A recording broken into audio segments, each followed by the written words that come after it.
Jika kamu pernah ketagihan pada rasa makanan tertentu, waspadalah. Mungkin bukan lidahmu yang terikat, tapi jiwa kamu yang sedang dihisap. Inilah kisah nyata yang dibongkar oleh seorang mantan pegawai tentang warung makan yang laku gila-gilaan dengan antrean tak masuk akal. Mereka menyebutnya rendang legendaris, tapi di balik bumbu rempah yang sempurna, tersembunyi rahasia paling kotor dan mematikan. Siapkan mental kalian, karena setelah mendengarkan cerita ini, kalian tidak akan pernah melihat seporsi rendang dengan cara yang sama. Ini dia, sumpah darah di balik warung makan laris manis.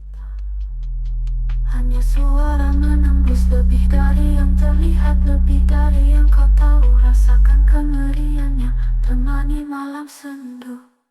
Pegawai paling setia warung laris manis ini tak pernah tahu. Setiap suapan pelanggan adalah sumpah darah. Laras tersenyum, senyumnya lebar, seolah menanggapi sorotan matahari yang menyengat di luar warung Pawon Rinjani. Di usianya yang ke-23, ia menemukan keajaiban di tengah kepulan asap rendang. Warung itu, yang terkenal seantero kota, selalu penuh sesak. Siang ini, antrian pelanggan mengular sampai ke trotoar. Mereka rela berdesakan, mengabaikan keringat yang menetes, semua demi satu menu legendaris, rendang daging sapi buatan Mbak Rinjani. Tolong, tambah porsi rendangnya, Neng. Teriak seorang pelanggan berdasi, matanya berbinar seperti orang yang sedang jatuh cinta. Lara segera mencatat dengan cekatan. Sudah 2 tahun ia menjadi bagian dari Pawon Rinjani, dan ia tidak pernah melihat warung ini sepi. Ada sesuatu pada rasa rendang itu, sesuatu yang mengikat jiwa. Para pelanggan tidak hanya makan, mereka kembali dengan keterpaksaan yang menyenangkan. Laras merasa sangat beruntung. Ia adalah anak perantauan dari desa, dan tempat ini baginya adalah ladang emas. Semua penghasilannya murni, halal, dan stabil. Ia sering berdoa, berterima kasih pada Tuhan atas rezeki tak terduga ini. Cita-citanya sederhana, melihat adik perempuannya lulus kuliah, dan uang yang ia kumpulkan nyaris cukup. Siang mulai merangkak sore. Ketika jeda sebentar, Barinjani memanggil Laras ke sudut jauh dari mata pegawai lain. Barinjani seorang wanita di usia 40-an yang selalu tampil rapi dan elegan, memiliki mata yang indah namun dingin, seperti danau di puncak gunung yang tak pernah tersentuh sinar matahari langsung. Laras, Suara Mbak Rinjani terdengar berbisik tetapi penuh penekanan. ini bonus atas kerja kerasmu. Kamu adalah aset terbaik saya. Ingat, warung ini bisa begini laris karena kita semua. Tapi kamu paling bersih dan paling tulus di antara mereka. Kata bersih dan tulus itu terdengar aneh di telinga Laras, tetapi ia terlalu terharu untuk memikirkannya. Air mata Laras langsung jatuh. Semua rasa lelah, semua kerinduan pada keluarga terbayar lunas. Terima kasih, Mbak. Ucap Laras sesenggukan.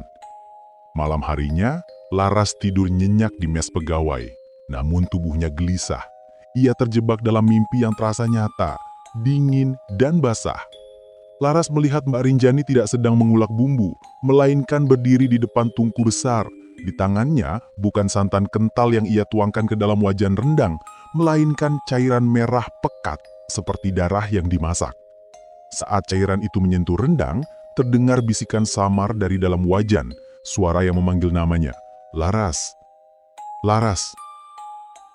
Laras terbangun dengan jantung berdentung keras di dadanya. Nafasnya terengah-engah, ia menyeka keringat dingin di dahinya. Hanya mimpi buruk. Bisiknya meyakinkan diri. Mungkin karena kelelahan saja. Ia memutuskan segera bangun. Pagi masih gelap, tapi Laras ingin menyiapkan diri lebih awal. Ia menyalakan lampu dapur.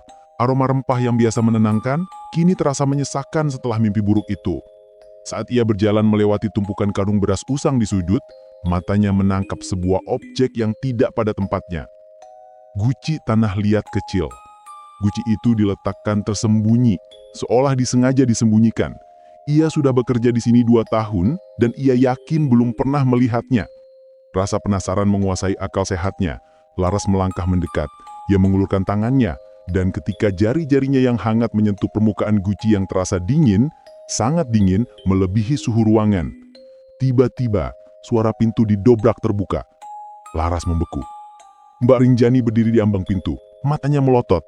Raut wajahnya yang biasanya elegan telah digantikan oleh ekspresi marah dan buas. Sebuah topeng mengerikan yang belum pernah Laras lihat. Apa yang kamu lihat, Laras? Bisik Mbak Rinjani, suaranya sedingin guci itu sendiri. Tangan Laras masih menempel pada guci tanah liat kecil. Laras membeku. Rasa dingin pada guci itu merayap naik, menulari tulangnya.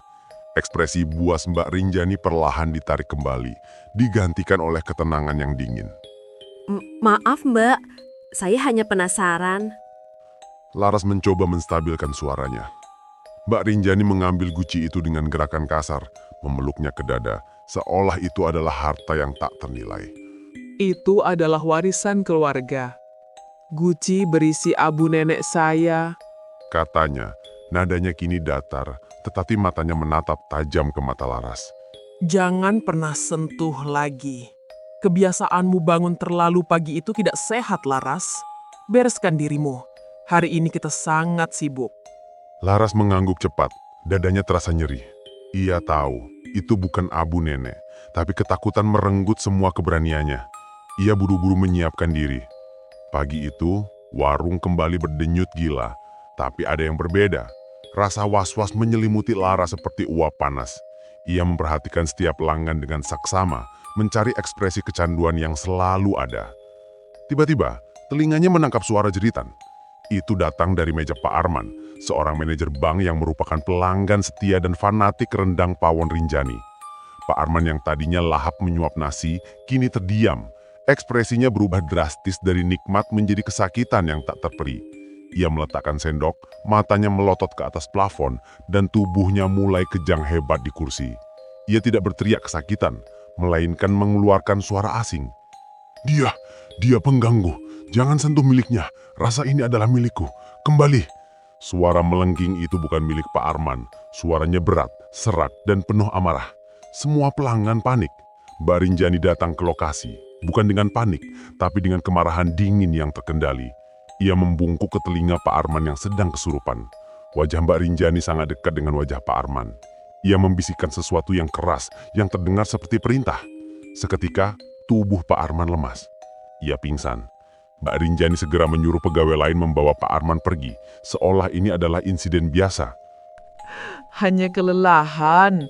Mbak Rinjani mengumumkan dengan senyum palsu kepada kerumunan yang ketakutan. Mungkin terlalu banyak bekerja. Silahkan, lanjutkan makannya. Malam hari, kekacauan itu membuat Laras tidak bisa tidur. Kejadian keserupan dan abu nenek itu saling terkait dalam benaknya. Ia tidak bisa lari sebelum ia tahu kebenaran. Ia harus membongkar rahasia Pawon Rinjani. Ketika mes sudah sunyi, Laras menyelinap ke kantor Mbak Rinjani. Guci itu tidak ada. Ia mencari kemana-mana sampai matanya menangkap sesuatu yang berkilau di saku celemek Mbak Rinjani yang tergantung di belakang pintu. Kunci kuningan berukir kuno. Jantung Laras berdebar kencang. Ia mengambil kunci itu dan membukanya pada laci meja Mbak Rinjani yang terkunci. Di dalam laci, selain tumpukan uang tunai yang menggunung, Laras menemukan jurnal kulit kusam dan sebuah kotak kayu berukir naga. Ia meraih kotak itu, tangannya gemetar hebat. Dengan nafas tertahan, Laras membuka kotak kayu itu. Di dalamnya, tersimpan sehelai kain putih kusam yang dilipat rapih. Laras membentangkannya di atas meja. Kain itu penuh dengan coretan aksara Jawa kuno yang Laras tidak mengerti. Namun di tengah-tengah kain itu terdapat bercak menjijikan. Noda darah manusia yang sudah menghitam dan mengering, di samping beberapa helai rambut dan potongan kuku yang terpotong. Dan yang paling mengerikan membuat Laras hampir muntah. Persis di bawah noda darah itu terdapat beberapa butir rempeh-rempeh rendang kering. Rempeh-rempeh yang sama persis dengan yang mereka gunakan untuk memasak hari itu. Laras menutup matanya dengan kedua tangan. Air mata panas mengalir. Ia menyadari, noda darah dan kuku ini adalah bumbu yang membuat pelanggan Pawon Rinjani kecanduan. Ini adalah pesugihan. Ia buru-buru mengembalikan semua barang itu. Ia berlari sekencang mungkin ke mes, meraih tas kecilnya, dan membuka aplikasi pemesanan tiket pesawat. Ia harus keluar dari kota ini sekarang juga. Saat ia sedang mengetuk layar untuk memilih penerbangan pertama, ponselnya bergetar. Sebuah pesan masuk dari nomor tak dikenal.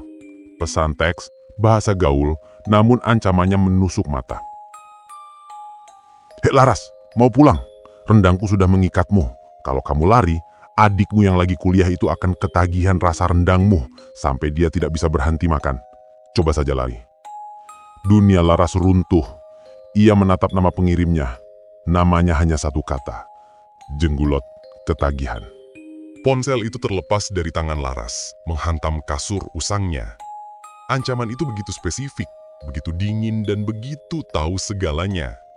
Mbak Rinjani tidak hanya tahu niat Laras untuk melarikan diri, ia juga tahu titik terlemah Laras, adiknya. Laras mencengkram kepalanya, meremas rambutnya sendiri. Air mata yang keluar kini bukan lagi air mata kesedihan, melainkan air mata kemarahan dan ketakutan yang bercampur aduk. Ia tidak bisa pergi. Jika ia pergi, adiknya akan menjadi korban dari rasa rendang terkutuk itu. Laras menarik nafas dalam-dalam, tekadnya membaja. Melarikan diri bukan lagi pilihan. Sekarang, tujuannya hanya satu, membongkar rahasia Mbak Rinjani dan menghancurkan perjanjian pesugihan itu agar adiknya selamat. Keesokan harinya, Laras bekerja dengan topeng ketenangan di wajahnya. Tetapi, jiwanya adalah badai. Ia memegang ponselnya erat-erat, yang kini menjadi alat paling penting. Ia harus mendapatkan bukti, sebuah rekaman atau foto yang menunjukkan Mbak Rinjani melakukan ritualnya atau setidaknya foto dari guci tanah liat itu, saksi bisu tumbal darah di Pawon Rinjani. Malam itu, Laras memulai perburuannya. Ia tahu, Mbak Rinjani selalu menghilang di antara pukul 2 dan 4 pagi, saat semua pegawai tertidur lelap. Laras menggunakan momen itu. Ia menyelinap keluar dari mes, membawa ponselnya yang siap merekam. Target pertamanya adalah dapur. Ia menyisir setiap sudut, mencari kembali guci itu atau ruangan tersembunyi. Tidak ada. Semuanya tampak normal, kecuali satu hal. Bau hambar, seperti bau besi tua, yang kini lebih pekat dari biasanya, bercampur dengan aroma rendang yang manis. Saat ia mendekati ruang penyimpanan bumbu, Laras mendengar suara. Bukan suara manusia, melainkan seperti kaki yang menyeret, bergetar, disertai dengan erangan rendah. Suara itu berasal dari dinding di balik rak-rak bumbu. Laras merinding. Ia mengarahkan senter ponselnya. Dinding itu, yang dilapisi keramik putih kusam, tampak biasa saja. Namun saat Laras menyentuhnya, ia merasakan suhu dingin yang menusuk, dan keramik itu terasa agak longgar. Ia mendorongnya perlahan. Kertak! Sebuah pintu rahasia yang tertutup sempurna kini terbuka sedikit. Sebuah celah gelap muncul mengeluarkan bau yang menyengat. Perpaduan antara darah kering, kemenyan, dan daging yang hampir busuk. Laras menelan ludah. Ketakutannya kini berwujud fisik. Ia harus masuk. Demi adiknya. Dengan keberanian yang dipaksakan, Laras menyelinap ke dalam celah itu. Ruangan itu kecil, gelap, dan sangat kotor. Di tengah ruangan, ia melihat sebuah altar kecil yang ditutupi kain hitam. Di atas altar itu, diletakkan guci tanah liat kecil yang kini bersinar samar-samar. Laras mengangkat ponselnya, gemetar. Klik, klik. Ia mengambil beberapa foto guci itu dari jarak aman. Saat ia hendak merekam ruangan secara keseluruhan, tiba-tiba suara erangan itu muncul lagi. Tepat di belakangnya. Laras berbalik. Di sudut ruangan, terikat rantai ke dinding, terdapat sesosok wujud yang menyedihkan. Wujud itu adalah kerangka yang hanya diselimuti kulit kering, nyaris seperti mumi. Di kepalanya ada rambut gimbal dan wajahnya menyeramkan. Di sampingnya diletakkan mangkuk berisi sisa-sisa rendang dan air kembang. Jenglot. Jenglot itu tidak bergerak, namun matanya yang gelap dan cekung terbuka menatap langsung ke mata Laras. Kau berani? Suara itu keluar dari tenggorokan Jenglot, terdengar seperti kerikil yang digerus. Laras menjatuhkan ponselnya, kakinya lemas. Ia tidak bisa lari. Sosok Jenglot itu perlahan menggerakkan tangannya yang bertulang, mengarahkannya ke Laras. Tepat pada saat itu, lampu bohlam di luar ruangan rahasia menyala. Laras mendengar langkah kaki yang tenang dan familiar. Wow, permainanmu bagus sekali, Laras. Suara Mbak Rinjani bergema, dingin, dan mengejek. Ia melihat bayangan Mbak Rinjani di celah ruangan rahasia. Mbak Rinjani tidak panik. Ia tersenyum, senyum yang paling mengerikan yang pernah Laras lihat. Sudah selesai dengan perburuanmu? Suara Mbak Rinjani yang kini terdengar dari balik celah pintu rahasia memotong udara busuk di ruangan itu. Laras tak mampu bergerak.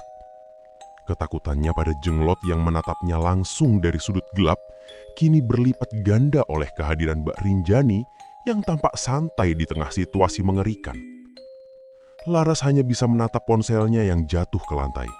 Bukti foto Gucci dan jenglot yang baru saja ia ambil kini terancam. Mbak Rinjani melangkah masuk, menutup pintu rahasia di belakangnya dengan bunyi kelak yang mematikan. Ia tidak memandang Laras. Tatapannya hanya tertuju pada jenglot yang dirantai. Maafkan keterlambatan saya, Tuan. Pegawai saya ini sedikit penasaran. Mbak Rinjani berbicara pada sosok jenglot itu dengan nada manis dan hormat yang menjijikkan. Laras mundur, punggungnya menabrak dinding yang dingin dan lembab. Mbak Rinjani, apa-apaan ini? Ini pesugihan kan? Rendang itu, darah itu. Mbak Rinjani tertawa. Tawa yang kering dan pecah. Bukan tawa kegembiraan, melainkan keputusasaan yang terpendam. Ia berbalik. Wajahnya kini menunjukkan kepedihan yang aneh. Ya Laras, Pawon Rinjani adalah pesugihan. Rendang legendaris ini adalah rendang jenglot. Dan kau tahu kenapa warung ini begitu laris? Karena makhluk yang kau lihat di sana, ia yang memberi rasa kecanduan. Tapi ia juga butuh tumbal emosi. Mbak Rinjani berjalan mendekat, menyentuh rambut Laras dengan jemari yang dingin. Laras merinding. Ya Laras, Pawon Rinjani adalah pesugihan. Rendang legendaris ini adalah rendang jenglot. Dan kau tahu kenapa warung ini begitu laris? Karena makhluk yang kau lihat di sana, ia yang memberi rasa kecanduan. Tapi ia juga butuh tumbal emosi. Bisik Mbak Rinjani. Kau tidak sadar, Laras. Kau bukan pegawai. Kau adalah pemuas emosi yang membuat rendang ini sempurna. Pengakuan itu menghantam Laras lebih keras dari pukulan fisik. Keberuntungan, gaji, bonus, semua itu hanya jebakan. Mbak, tolong. Adik saya tidak tahu apa-apa. Air matanya membanjiri pipi. Wajah Mbak Rinjani berubah sendu. Saya tahu rasanya Laras. Saya tahu. Saya melakukan ini 20 tahun lalu demi anak saya yang sakit keras. Sekarang saya lelah. Perjanjian itu hampir berakhir. Jenglot ini akan meminta tumbal abadi untuk menggantikan saya. Mbak Rinjani mengambil guci tanah liat itu dari altar. Ia membukanya, memperlihatkan isi di dalamnya yang bukan abu, melainkan segumpal tanah hitam yang berbau anyir dan beberapa gigi yang sudah membusuk. Kau gagal melarikan diri, Laras. Kau tidak punya bukti yang bisa diserahkan ke polisi, karena tak ada yang akan percaya cerita jenglot. Suara Mbak Rinjani bergetar. Tapi saya akan memberimu satu kesempatan terakhir. Kesempatan yang tak pernah saya dapatkan. Mbak Rinjani berlutut di depan Laras, memegang kedua bahu Laras dengan erat. Saya akan membiarkanmu pergi, Laras. Saya akan membiarkanmu dan adikmu bebas dengan semua uang yang sudah kau kumpulkan. Pawon Rinjani akan tutup, dan teror ini selesai. Laras terangkat dari keputusasaan. Benarkah, Mbak? Wajah Mbak Rinjani terlihat sangat menyedihkan. Ya, tapi ada syaratnya. Ia menunjuk jenglot dengan dagunya. Sosok jenglot itu kini menatap Laras dengan antusiasme yang dingin. Kau harus menggantikan posisiku. Kau harus menjadi istri jenglot, pengurusnya yang akan memberinya makan energi ketulusan dan emosi selama sisa hidupmu. Kau akan kaya raya, tapi terikat di sini selamanya. Atau aku akan membiarkan perjanjian ini berlanjut dan kau keluar dari sini. Tapi tumbal yang diminta jenglot malam ini adalah adikmu. Udara di ruangan itu terasa menghilang. Napas Laras tersendat. Pilihannya sangat brutal. 1. Mengorbankan hidupnya sendiri, menjadi pelayan abadi Jenglot demi kebebasan adiknya. 2. Melarikan diri sekarang, menyelamatkan diri sendiri, dan membiarkan adiknya diculik dan dikorbankan oleh Jenglot. Laras menatap air mata Mbak Rinjani, lalu menoleh ke sosok Jenglot yang menantikan jawaban, dan akhirnya ia memejamkan mata, memikirkan wajah adiknya yang tersenyum saat tahu uang kuliahnya sudah terkumpul. Ini adalah kegagalan terakhirnya. Semua usahanya gagal, hanya pengorbanan yang tersisa. Laras membuka matanya, menatap Mbak Rinjani dengan tatapan yang dingin, sedingin mata Mbak Rinjani di awal. Saya tidak akan melakukan itu. Bisik Laras, air mata menetes. Mbak Rinjani terkejut. Kau gila, lalu apa yang akan kau lakukan? Laras tiba-tiba menendang kotak bumbu di dekatnya, menciptakan kegaduhan sesaat. Ia meraih ponselnya yang terletak di lantai, dan dengan keberanian yang lahir dari keputusasaan, ia berteriak sambil mengarahkan ponselnya ke arah Jenglot. Tidak ada tumbal. Kalau saya mati, kalian juga mati. Ia menghantamkan ponselnya ke lantai sekeras mungkin, memecahkan layarnya, dan sekaligus memicu lampu flash kamera berkali-kali ke wajah Jenglot. Jenglot itu menjerit, suara yang memekakkan telinga, karena cahaya, walaupun dari ponsel, adalah pantangan terbesarnya. Mbak Rinjani panik, berteriak, dan refleks berbalik untuk melindungi Jenglot. Laras telah memilih pilihan ketiga, menghancurkan sumber tumbal itu sendiri. Jenglot itu menjerit, suara yang memekakkan telinga, karena cahaya, walau dari ponsel, adalah pantangan terbesarnya. Mbak Rinjani panik, berteriak dan refleks berbalik untuk melindungi Jenglot. Jeritan Jenglot itu begitu tajam, menusuk gendang telinga Laras hingga ia nyaris kehilangan kesadaran. Namun, rasa sakit itu tak sebanding dengan kemarahan Mbak Rinjani. Dasar kau pengkhianat, kau akan membayar ini dengan nyawamu dan adikmu. Raung Mbak Rinjani, suaranya kini benar-benar seperti suara makhluk buas. Ia menerjang ke arah Laras. Laras tahu, ini adalah satu-satunya kesempatan.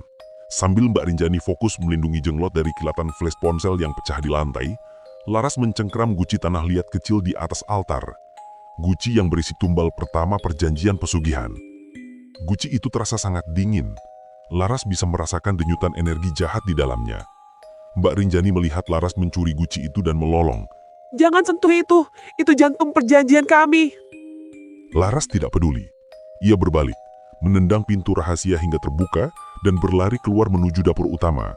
Di belakangnya ia mendengar rantai Jenglot berderak hebat, mencoba lepas, disusul raungan mengerikan Mbak Rinjani.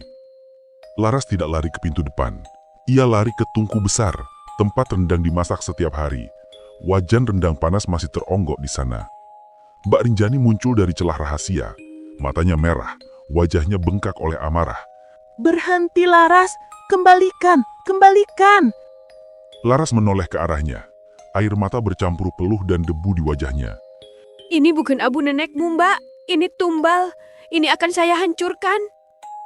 Dengan sisa tenaganya, Laras mengayunkan guci tanah liat kecil itu sekuat tenaga dan menghantamkannya ke lantai keramik dapur.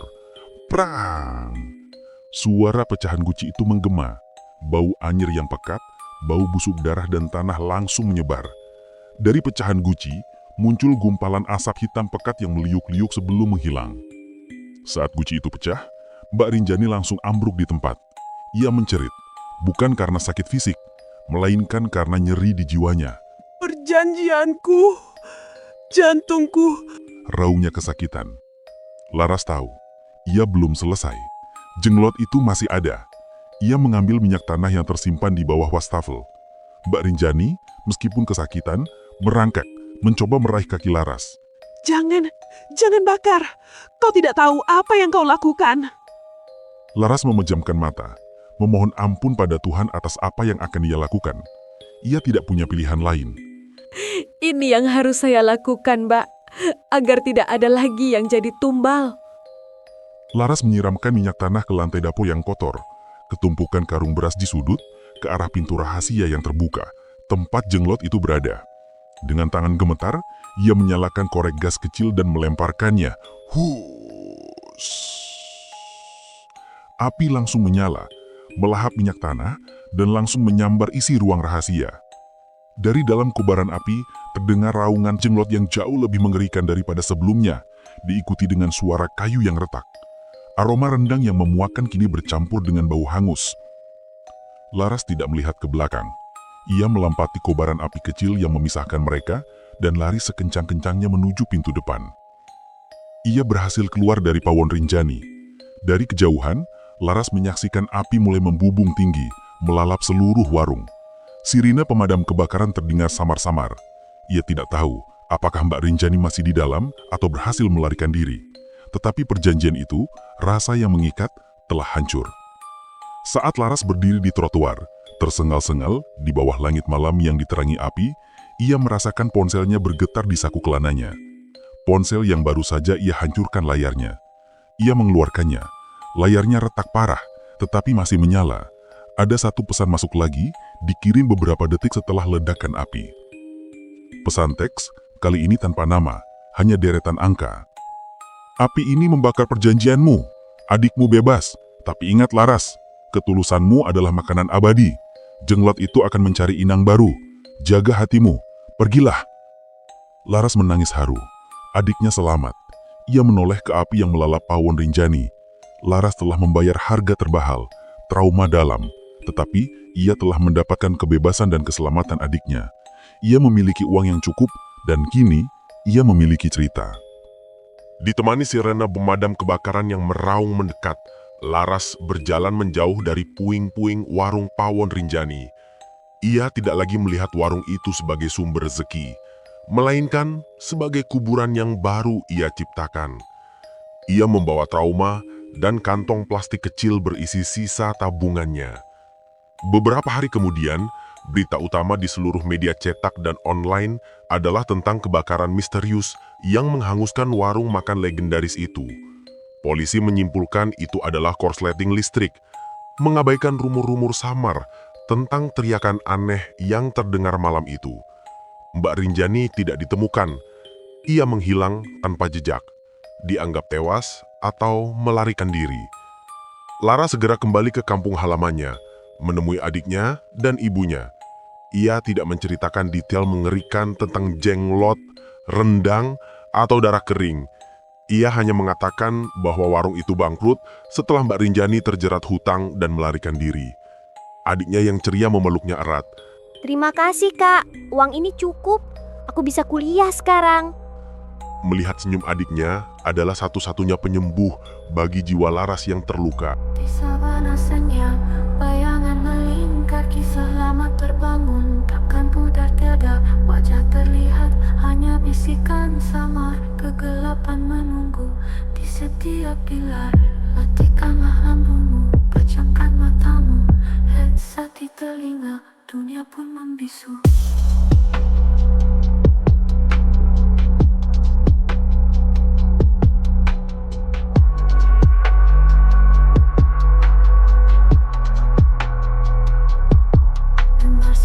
Mencekam di sini kita bertemu di antara seramnya cerita.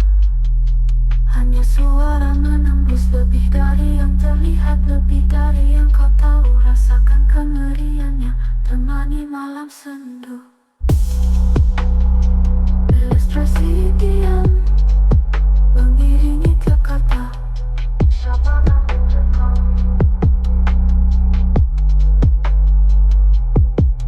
Dan jangan pernah lupa, suara ini menghantui.